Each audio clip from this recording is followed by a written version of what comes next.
Hey guys, what's up? I have my 2008 Wrangler here in the shop, and we're getting ready to change out the bumper on it and put a rear tire carrier on it. I've actually got a 35-inch tire at my house that we're going to put on it later on, and it's an oversized tire carrier with the rear bumper, and I'll show you what's involved with it. Alright, so I just unpackaged the rear bumper, and this is what I'm installing. It has these backup lights on it, and there's a top for it that's going to go on here for the rear tire carrier. This is the stock bumper, and getting ready to pull the tire off right now. So right now we're getting ready to take the tire carrier off of the tailgate, and I forgot to get the extender to bring the third brake light up. So for now, we're going to take the assembly off of the tailgate and kind of disconnect it from inside the tailgate. I'll show you what we're doing to do that. And then at a later date, a couple of weeks, I'll get the extended brake light and put that on so it brings up the way it's supposed to be to clear the oversized tire. So it looks like in the kit, looks very similar to this one, but it's going to be taller. So we're going to take this off for now, get it unbolted, and we'll put our bolts back into the same holes so that we don't have any holes in the gate. And our electrical connection comes through here, and it comes into the back of the gate, and we just pop this cover off right here. It's got these little clips that go in here. You can pop them off and you pull the cover off like that. We weren't sure if it was this one, so we took this one off, but we didn't need to take this one off. We have a little squeeze clamp in here. We're going to squeeze down. We're going to unplug that. And we're coming around to the front of the gate. We're just going to take this rubber grommet out right now, and we'll just put some tape in the back side of this so no water gets in here.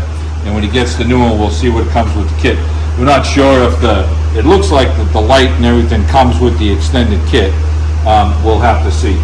So, but for now, at least we can unbolt this. These are all 13 millimeters, so we're going to zip these off and get this out of the way, and then Tony got a new bumper that actually the spare tire, because he wants to do a really big tire that matches the rest of them, so we'll have a full-size spare, and it looks like there's a pin on the bumper right here that is the pivot point for the new tire carrier. So all the weight is going to sit on the bumper instead of sitting on this tailgate and these hinges, which I would think is an improvement. It does look more solid. So we'll get this off right now with some 13 millimeters, and we'll zip this off and get our connector unplugged for now. So you just stick out the stock hitch, it's only 4 bolts on it, 3/4, I think Steve said. Yeah.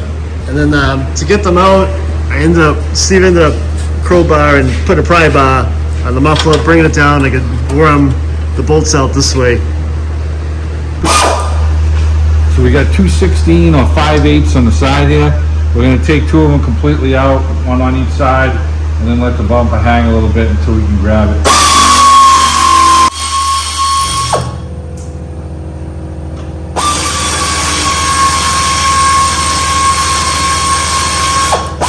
Yeah, we're not backing this one all the way out yet.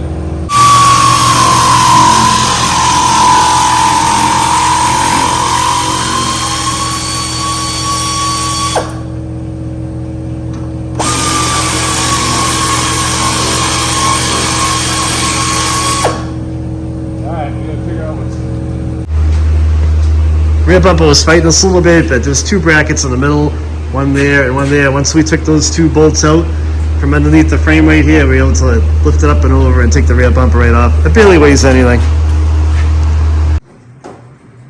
So our kit came with a couple of these L brackets, and they're gonna slide right into here. And there's one for each side. So there's one in there, and we've got one slid into here too. Alright, so we put the plate on the inside of the rear frame right here, pushed all our bolts through. What we did is we pushed all 4 of these bolts through, put the plate on, they poked out the other side of the chassis a little bit. I'm sorry, the frame rail. And then Steve and I put the rear bumper on. He grabbed it in, I grabbed it in. We lined up all those 4 bolts, put them in, and what I did is I caught a couple nuts by hand, one there and one on the other side. And then the bumper held itself in place, and then we've got these in the, slightly secured.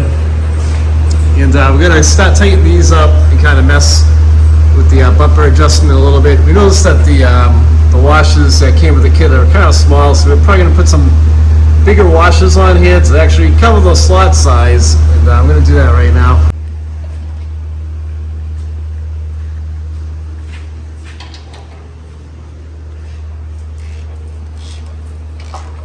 Alright, so we just hit all 4 center bolts, and we're snugging these up, and then we're going to run around and torque them all down. The instructions say 90 foot-pounds, right, Steve? Yeah. So made sure that the bumper was level with the level, and it's right on the money. Yeah, we sat it down on the ground, got the suspension level, and then we just checked it. And then we did our thumb gap. We checked our gaps between the body here with our finger here. The same thing over here. So we have the same gap. And then we stepped back and looked at it and made sure our gaps all look nice and even, and it looks good. Okay. All right, so we're talking all these at 90.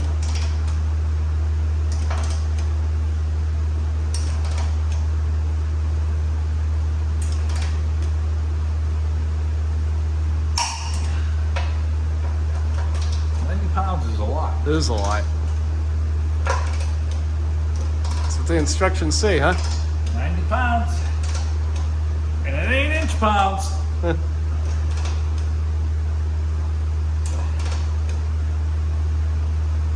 think Tony's doing the 4-man. Yeah, I can hammer those out. We're gonna tackle the rest of these. Just kind of wrapping up the handle here, bolting this handle on. And there's no directions at any of this. There's no funny papers. So Steve and I left the pen for ourselves.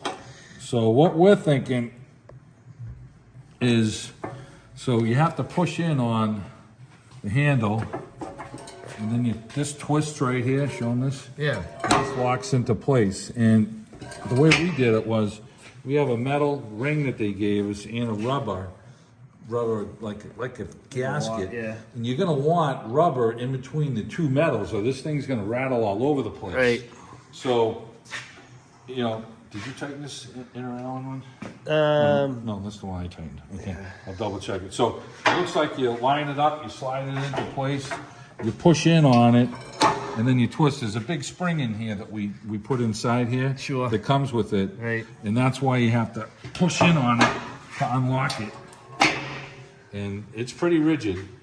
So, and that's it. And when the handle's down, it doesn't hit the bumper, so it's not gonna, ooh, damn, got a little scuff here. Yeah, that was there. So we're not gonna get any rattling from here. You know, this is a hunk of metal we hung on the back of this thing. So we greased, with dielectric grease, we greased up the inside of the tube here. Right. And, but when it's on, you know, this thing is not going up and down much, you know? So with the weight of the tire on it, yeah, it ain't gonna move. and it's locked in place, you shouldn't really have any rattles. And like I said, we didn't see any videos online or any funny papers with it. So in the bracket to put on for the spare tire is right here to adjust. And so we can, once we get the tire that Tony got, the full-size tire, we'll figure out which holes that this plate right here is gonna go into. So we've got these two pieces, and once we figure out what size we're going with, this thing slides into place, and we've got all the hardware to bolt this together, and we'll just get this thing set to a height from our tire so that it doesn't hit the bumper. Yep. And yeah, we should be good. So I'm back at my house, and I threw Brenna's spare tire back on, the tire that's supposed to be on there. Didn't have it at Steve's place, so we just buttoned it all up. This is pretty easy. This was a pretty easy mod to do. And if you guys have any questions, if you're out there trying to put a bumper on your JK, this one's an 08, and there's a couple small things that the instructions are terrible. So, but we figured it out. We've got to still hook up the rear brake lights on it, and we'll probably do that in about a week or two. And I'll talk to you guys later. Thanks for watching.